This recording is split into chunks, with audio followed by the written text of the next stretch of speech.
Hello and welcome back to SweetSpotDFS. This is the second podcast for the Sony Open in Hawaii, the first one being the DFS preview. This one is a course fit video, and what I'll cover in this one, I'll be going over the tournament fact sheets that are provided by the GCSAA. I'll also be going over the weather forecast for Honolulu, Hawaii, where this tournament is taking place. We'll go over a course breakdown, look at demographics, that is the golfer demographics, where they're from, what their shot shape is, that kind of thing. See if it matters. We'll look at grass stats, course history, and then wrap it up with my best course fit plays, which I'll break up by pricing tier. You can find all of those segments in the timestamps within the description below.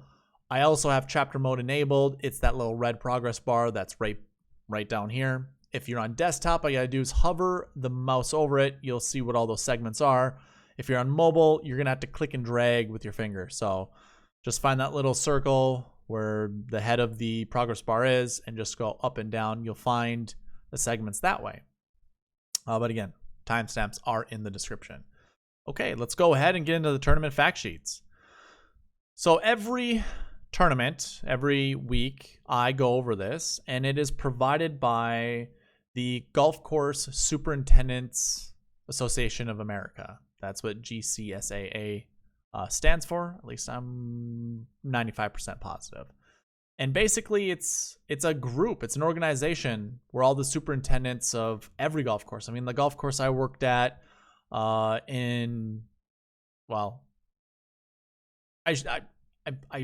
want to tell you where it is, but then I don't, because let's just put it this way.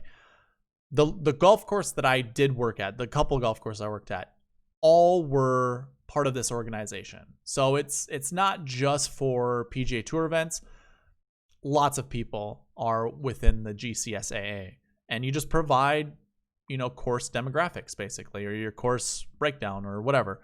What they do for the PGA is they basically show how the tournament is going to be set up. So if you're unfamiliar with that, that's kind of a little overview breakdown of what the GCSAA is. What you can see on the screen right now, for those that are just listening, the Sony Open is being played at the Waialae Country Club in Honolulu, Hawaii, January 14th through 17th. Obviously, we kind of already know that. Waialae is a golf course. I made this joke last year. You can always find pods of mine going back, see if you can learn anything. I did listen to the preview that I had for last year's Sony Open. It was okay. I mean, we're always getting better. We're always improving, and obviously I've improved since then. Video quality, mic quality, that kind of thing. So either way, it was interesting. But I made the joke that if you played video games back in the day, and you obviously are a golf nut like I am, you might have played the Waialae Country Club. I think it was for N64. And it was really the only golf game you could play back then. It was before any of the Tiger Woods golf games came out. So, yeah, that was a hard game, I remember, when I was younger. I don't know how hard it is now, but it was a difficult game. Either way, Waialae Country Club, it's been around forever. The PGA Tour has been playing here since forever. If you wanted to find course history, actually, you know what? Going back to that, I think what I heard during the Tournament of Champions, when they were talking about this week's tournament, was that this is the longest running tournament on the PGA Tour. I don't know how true that is, but it has been played here forever. This dates back past the 90s. So who knows? I think that's true, but either way, it's been here forever. It's kind of why I brought up everything. Let's get into it. All right. It's a par 70. We'll have a par 35 on the front, par 35 on the back. Just missing 2 par 5s, so you only have, or the golfers only have 2 par 5s. Par 5 scoring probably isn't going to be that big of a deal. So probably not many eagles happening here, but you can go really low at this golf course, so it might not be necessary. Yardage is at 7,044. That is unofficial. I staked out the longest yardages used last year on last year's scorecard. So I have that here. I had it staged at 71.14. Now, they're not going to have it at this distance. This is the longest they could make this golf course, is 7,100 yards. So going back to the tournament fact sheets, it's probably going to be set up like that on a daily basis, 7,044. It's relatively short, especially compared to the par. It kind of has a vibe, and when we go through the course breakdown, it kind of has a vibe of Harbor Town. I don't like using course comps because really you're going to get course comps because the same golfers play the same golf courses almost every single year. So if you have good golfers in each of those groups or each of those tournaments, you're going to find that they're going to do well at each of them because they're just good golfers. Now, if you could find the Matt Everys of the world, who are usually good at the Arnold Palmer Invitational, if he also played another golf course with 10 other golfers, I would give you a course comp. I don't like giving course comps, but this does have the feel of Harbor Town. The yardage is nearly the same. We nearly have the same par. I think Harbor Town 71. I think their greens are actually smaller, and that is kind of an update. Doesn't show it here, but when I looked at it last year's tournament fact sheet, it said 6,500 square feet for average green size. So it seems like they actually gained some yardage, some square feet, I should say, to the greens, making them a little bit larger. So these are kind of right in the medium range. And listening to the Tournament of Champions broadcast last week, Dennis Paulson said the greens are much different going from Tournament of Champions to this tournament.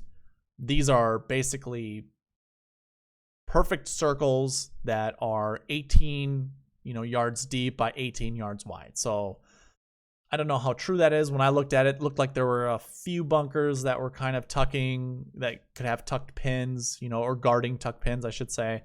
So I'm not positive, but the general consensus, the greens are pretty easy, pretty flat, pretty easy compared to last week. We can see how many acres of fairway, rough, how many bunkers there are in play. 83. It's pretty high. That's a high number of bunkers. I'm not concerned. These are PGA Tour pros. They probably would rather be in a bunker than in rough. So that's not going to really bother me that much. There are 4 holes where water hazards are in play. I should say there are 4 water hazards, 5 holes where water is in play. You can see how tightly mown they cut the grass. Really difficult to determine green speed just based off of how low it's cut. I think last week we saw 0.115 and now we see 0.12. So these are a little bit longer than last week's, but that doesn't really tell me that they're going to be slower because it all really matters. Well, it does matter the cut of grass. It also matters how firm the greens are. So if you have soft, spongy greens, they're going to slow down the putts a little bit more.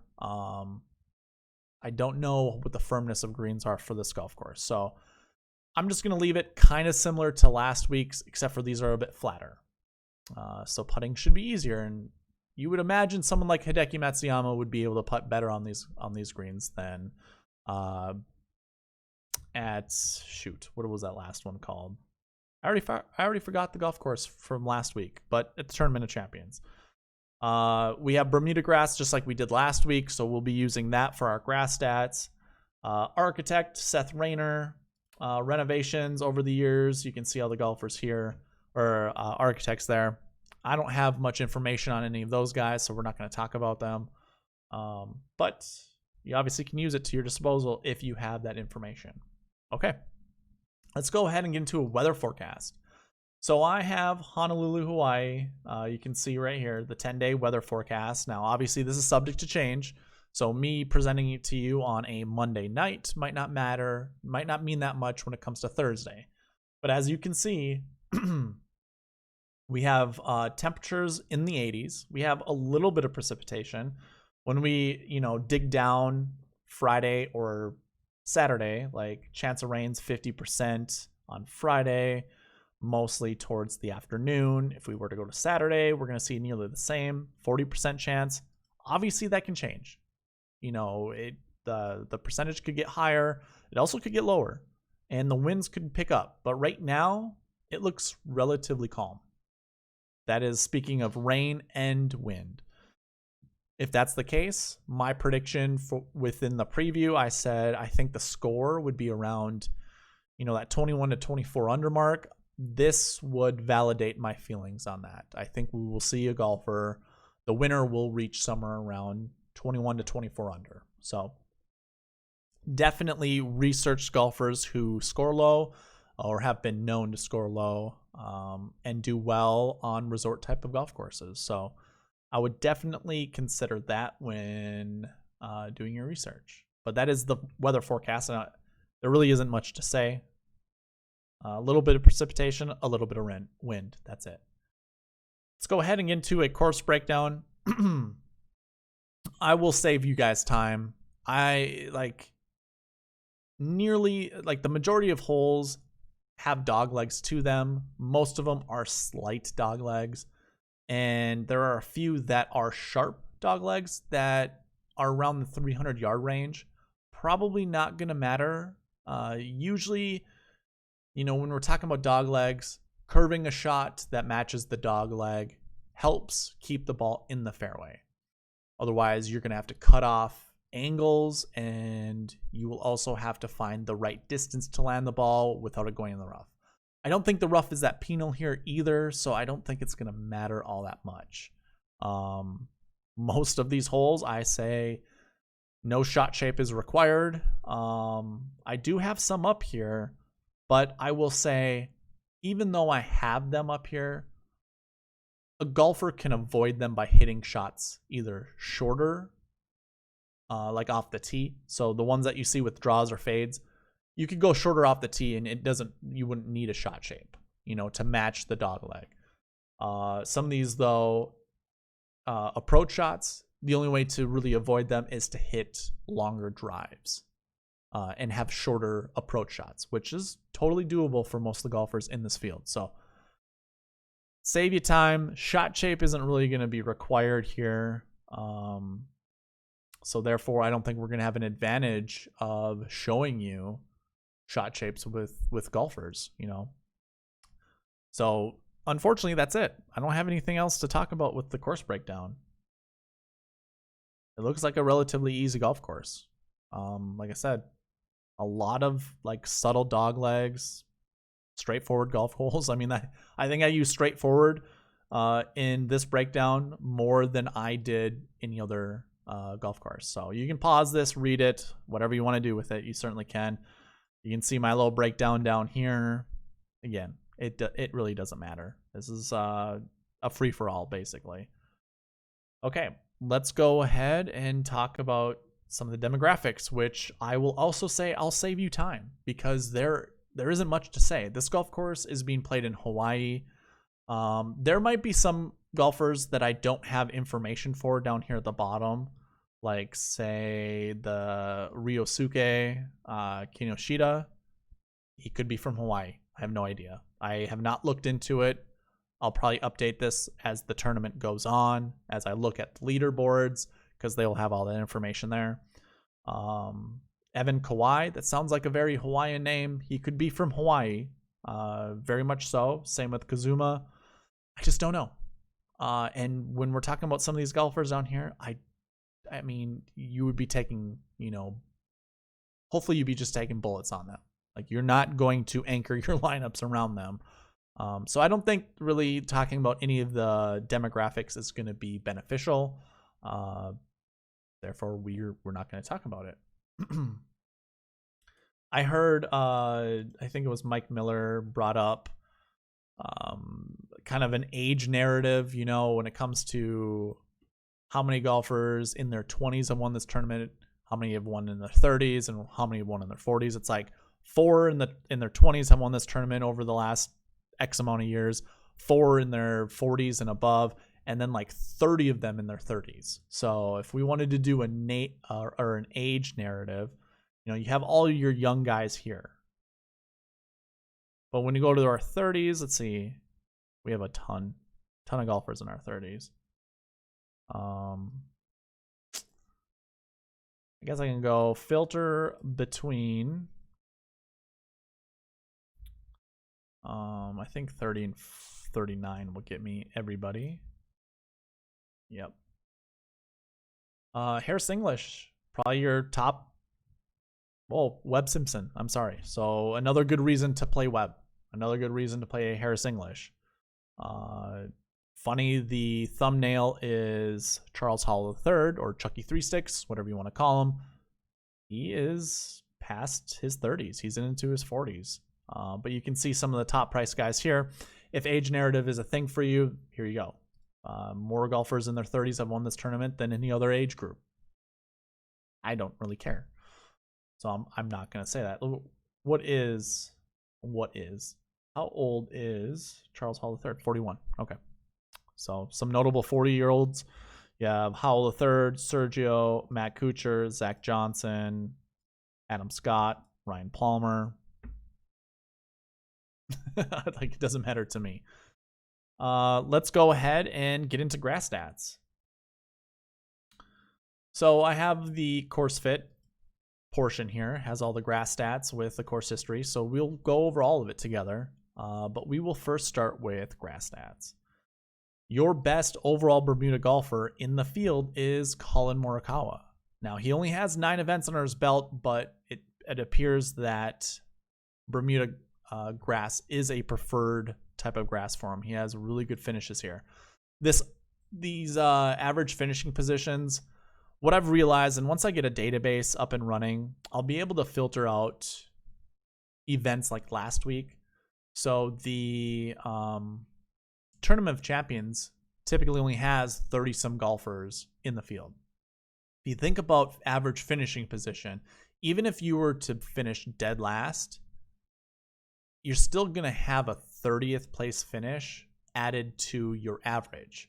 So it's not really going to hurt it if it's, if you're so like Collin Morikawa, for instance, if he finished 30th last week, imagine that isn't going to really change his average finishing position that much. It's probably going to change it to like 27 or maybe 28.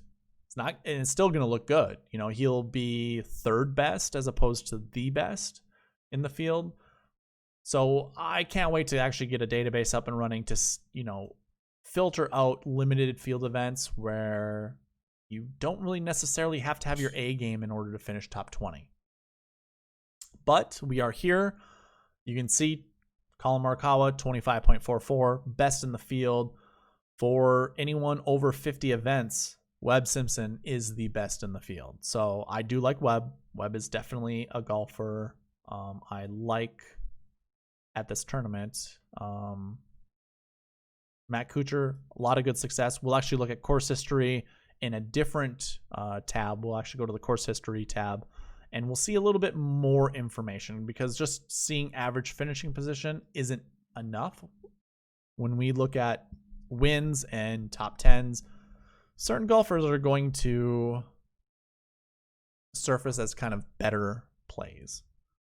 But you can see on the screen right now, I should also iterate this through sound so that my audio listeners can also follow along. Your top guys, and I will do top 10 here. So right down to Billy Horschel, or Eric Van Rooyen, I should say. Collin Morikawa, number 1. Webb Simpson, 2. Matt Kuchar, 3. Sung J M, 4. Mark Leishman, 5. Sergio, 6. Adam Scott, 7. Kevin Kisner, 8. Hideki Matsuyama, 9. And Eric Van Rooyen, 10. So those are your top 10 golfers here in for Bermuda, overall Bermuda averages in the field. I also like to look at top 10 Bermuda percentage. So this is the percent that they finish inside the top 10. Now you can find value plays this way. I think like my own rule when it comes to this, anybody that's 7% and above is usually in play for me, especially during a cut event. So a full field event like this is. Obviously looking at some of these 44% or anyone above 25%, I don't think you're going to have a bad play. Your cheapest guy is Jim Furyk. I mean, I'll play him in some lineups. I don't necessarily care for him that much, but I will play him in some. Sung Jae's up there. Sung Jae, one of the better Bermuda golfers. I think that is his preferred grass type. Same goes with Webb Simpson, and I know Sergio, this is one of his better grass types as well. So all these guys here at the top, Morikawa, Garcia, Simpson, Im, Kisner, Kuchar, Furyk, Leishman, Horschel, Matsuyama, Scott, Palmer, ZJ, Zach Johnson. Those are golfers I would consider playing. And then Sebastian Munoz, who a lot of people are on this week, which is no surprise and really well worth it. You know, $7,800 is a very cheap price for him. Average finishing position on Bermuda events, 46.67. Not the greatest, but in this field, not the worst. I think, what is field average? Field average is 55.52. So he is 9 points underneath field average, which obviously makes him a good play. He is in the top 20 for golfers who finish top 10, like the percentage that they finish top 10. He's definitely a worthwhile play. If we look at 2021 Bermuda, I think we have 5 events in our belt. I don't know how many events some of these golfers have played, but usually round numbers, you can kind of guess maybe they've only played once or twice, like a Bermuda event once or twice throughout the year. Harris English is your top guy. He obviously won last week, so that adds to the score, his average. So his first place finish last week brings his average down to 3.5. Ryan Palmer, with his good finish, I think he finished 4th, right? So maybe that's his only Bermuda event, which means, you know, pretty decent. But his overall Bermuda is good, and same with his top 10 Bermuda percentage. Plus, he did well here last year, finishing 4th. Morikawa, another good, I mean, that was a 7th place was last week. You can see the rest of the guys here. I'll just name off the top 10 like I did for overall. Harris English, Ryan Palmer, Colin Morikawa, Daniel Berger, Kevin Kisner, Brian Gay, Abraham Ancer, Michael Thompson, Doug Gim, and Eric Van Rooyen. Now, Doug Gim is a very interesting name. I do like him this week. I think he's a great 6K range player, and I'm sure we'll talk a lot about him during the strategy video. And if you were with me in the preview, you knew last week one is the number 1 bucket combination. Eric Van Rooyen is your top priced guy, top salary guy in that bucket range. And it is, or that bucket combination grouping. And that bucket combination grouping is pretty putrid. It's like 4 golfers that are 7K and above, and the rest of them are 6, 9, and below. So Eric Van Rooyen leads that group. I think he's a worthwhile play. Pretty decent finishes on Bermuda, 4 events, but no top 10s. Like, that's, you know, an interesting thing to see here. Obviously, a 20th, you know, average finishing position of 20th in 2021 could just be one event. But 36.50, not terrible. If he was like 7,500, I would say, yeah, all in on Van Rooyen, because if we want to find someone that averages around 30th place, that's a good price to have, you know, for cash games. But either way, I will leave it at that. Let's go ahead and talk about course history, and then we will round this off by talking about price, you know, are my best course fit plays. So when we look at course history, we can obviously just right away, whatever time frame you're looking at, you know, I go from 2013 all the way until present day. You can see the best finishes at the top here. You obviously can see Brendan Steele's only played this once within the last, you know, 7 years, 8 years. And he finished 2nd. So he just, boom, right away, catapults up to the top. We can also see Bo Hoag, who is a young guy. He finished 9th here last year. This might be a good reason to play him. You know, like Brendan Steele, sure, 2nd place looks good last year. That could have came out of nowhere. You know, he's an old veteran. I don't know how he feels about me saying old, but still, he is a veteran. Bo Hoag is a very, very much young guy. Can't remember how old he is, but he is very young. Well, let's just go look it up. We have that information at our disposal, right?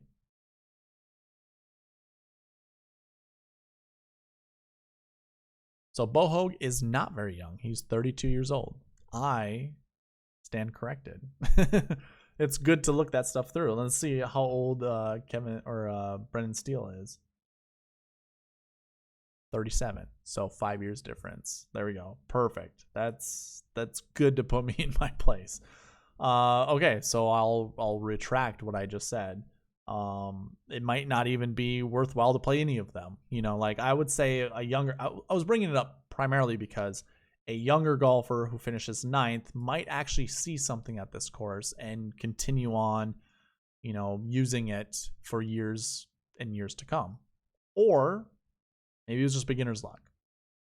Who knows? I'm not sure. I don't care. I'm not playing a lot of Bohog. I think maybe a lineup or two might have them in it if I'm doing 100 lineups. You know, I'm not too keen on Bohog. Maybe someone can try to convince me otherwise. Go ahead in the comments. Tell me why you like Bohog. But either way, we can go ahead and remove golfers that have one event and less. You know, like I don't really care to see like DJ Trahan with a 28th place finish, him be up at the top of average finishing positions. Because it doesn't look good, right? Like 28th place, hey, that's not terrible, especially if you're $6,000 on the button. But I don't want to see you having one of the best course histories at this event, when it's just one finish that provides that number, whatever I'm trying to say, gets that number that low. Okay, so we took 1 and lower out, and now we have obviously 2 and more, and you really only see one guy here, 2 guys, Sungjae and Lanto. Those are the only guys that have 2 or less events under their belt at this tournament.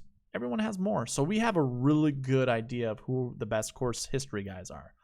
Leading the way is Webb, and then Charles Howell III, who is the thumbnail. Charles Howell III, no worse than 32nd, and just like every finish is really good. The only person that beats him is Webb Simpson. To me, it's going to be really hard not to pair these guys up because even their bucket system scores, like their buckets, their last year bucket, last week bucket, the bucket combinations, they're all really good with each other. So I really like Charles Howell III. I do really like Webb Simpson. So I will be using quite a bit of them. Now you can see all the rest of them here. Sungjae Im is 3rd, Matt Kuchar 4th, Mark Leishman 5th. That's an interesting play. Not sure if I'm going to do it or not. He's had very middling results as of late. He's very I want to say risky, but he's kind of, I mean, obviously golf is volatile, but he is a volatile play because obviously he can win a tournament by not hitting that many fairways or greens, as he did with Torrey last year. But other than that, you know, nothing really is showing that great other than a good, decent US Open finish. So I don't know about Mark Leishman. The only other thing I would add to all of this is that during the Tournament of Champions, Dennis Paulson had mentioned something on the broadcast that this is summer for Australians. And so the biological clock is synced up with the golf season. Therefore, they are in the mode of golfing. So maybe it would be beneficial to pick an Australian, and not a terrible idea to go with Mark Leishman. Or Cam Smith, who won this tournament last year, who has never missed the cut here.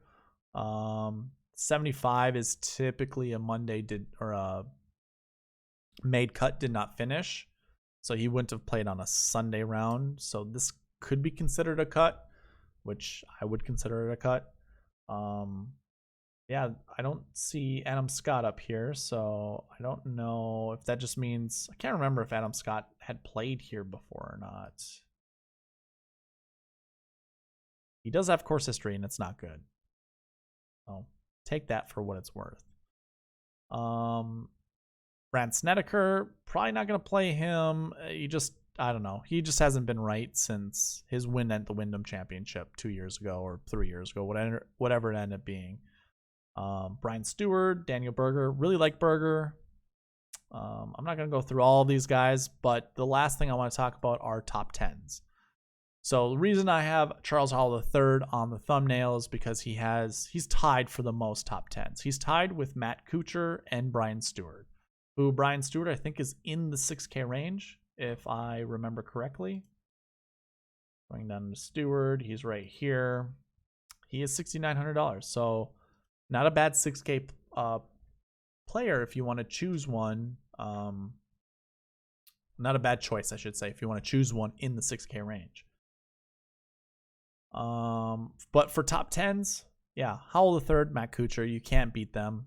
Like I said, Howell III does not have a missed cut. Matt Kuchar does. He missed the cut last year. Had he not missed the cut last year, his average finishing position would have been 6th. So we all thought that about him last year. Had, good course history, but I don't know what's up with Cooch. I think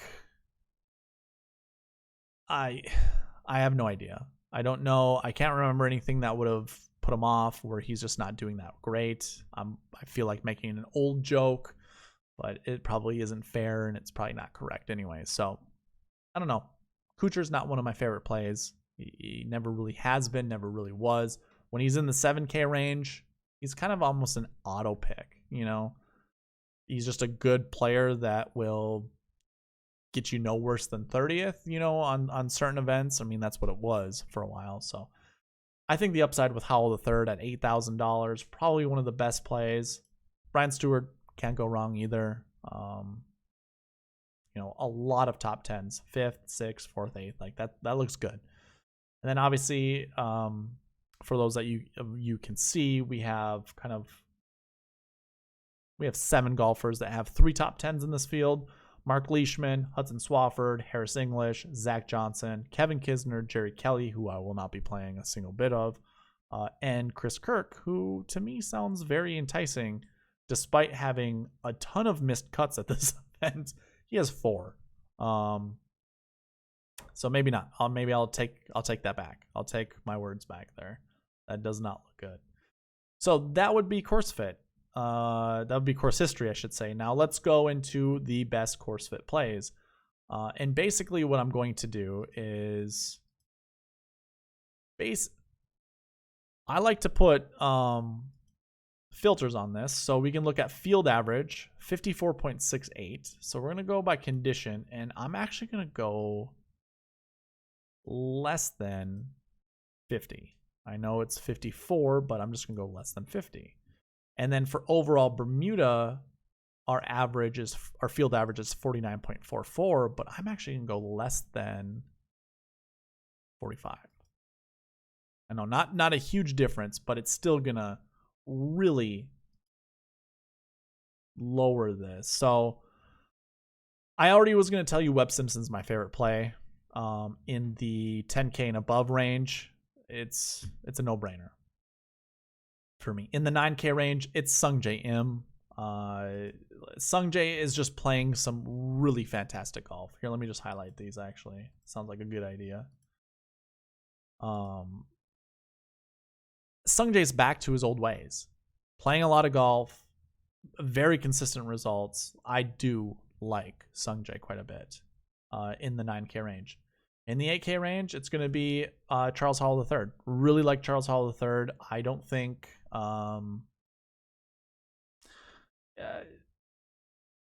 if you were with me during the preview, you know that it's beneficial to take a 10K and above guy and then someone between 8 and 9.5, starting your lineups there. 8,000 never showed up.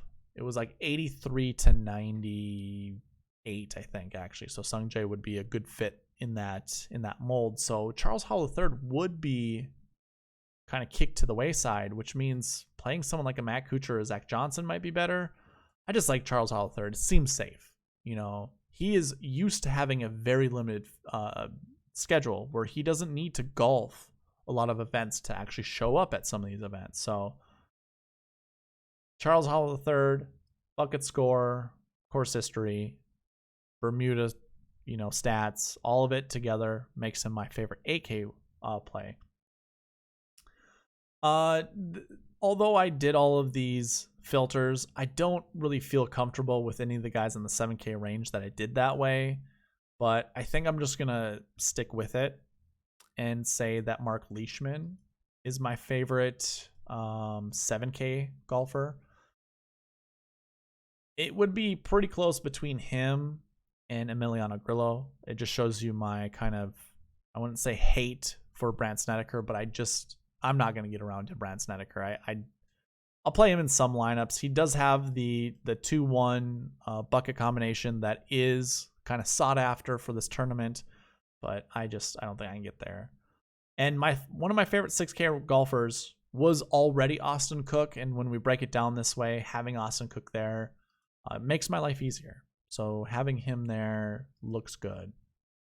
If I were to get rid of course history, which, you know, doesn't really help when it comes to, you know, course fit, because we want to consider course history. That actually doesn't even open anyone up to the 6K range. Gives us a few more 7K golfers. Would I change my mind on any of them? No, probably not. If I were to open this up and come down here and see if I like any of these golfers in the 7K range, or, I mean, Matthew Naismith, not terrible. What was our field average again? 53.69. So I went 50 and below, which means I would have gotten rid of him. I mean, Carlos Ortiz is just a good scorer. Doesn't have very good Bermuda stats, and that goes along with the Tournament of Champions. Like, he did not have a good finish, basically. I mean, he did show up a little bit in the beginning, like Thursday or Friday, but then just fell back to earth. I don't know what happened there. Brandon Grace could be a very good contender for the 7K range. Cameron Davis. What the heck? Like, yeah. I like Cameron Davis quite a bit. Last year, finished 9th here last year. That's who I should have went with. Cameron Davis. Easy. Who's your favorite 7K player? I do like Cameron Davis. He is an Australian. Again, Australia's summer is now. Biological clock is in sync. Why not? 6K. Like I said, I do like Austin Cook. So all of the picks I gave you basically all lined up with what I believed in. I do like Austin Cook. He does do well generally on Bermuda grass types, so I don't mind that play. I also like Peter Malnati. I feel like his Bermuda stats are better than usual than his other grass stats. I do like Doug Gim. I wouldn't say anything about course fit wise. He's not a course fit play, but I do like him. I think a course like this would be beneficial for him.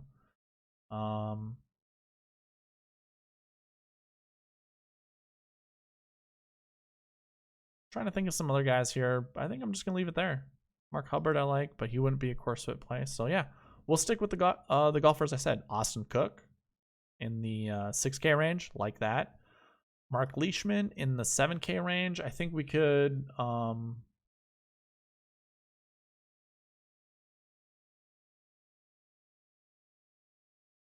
Sebastian Munoz with a missed cut last year still has 47.50, which is below field average. And he is below overall Bermuda. I would probably say Sebastian Munoz. And also, okay, so Sebastian Munoz and Cameron Davis are my two favorite in the 7K range. I am going to kick Mark Leishman out. These guys still fit my course fit narrative because it's still under field average for both. So yeah, Sebastian Munoz or Davis or Cameron Davis. I don't think you can go wrong. Charles Hall III in the 8K range. I can follow up with, or I can live with that. I could also live with like a Sergio. Sergio seems good. Just hasn't had course history here in forever. Same with Matt Kuchar. I mean, Matt Kuchar should probably be the course fit, but whatever. 9K, I mean, there are a lot of good golfers there. We'll just stick with Sung Jae and we'll still stick with Webb. So those are the favorite course fit plays, and I'm just going to leave it there. Let me know who your favorite course fit plays are.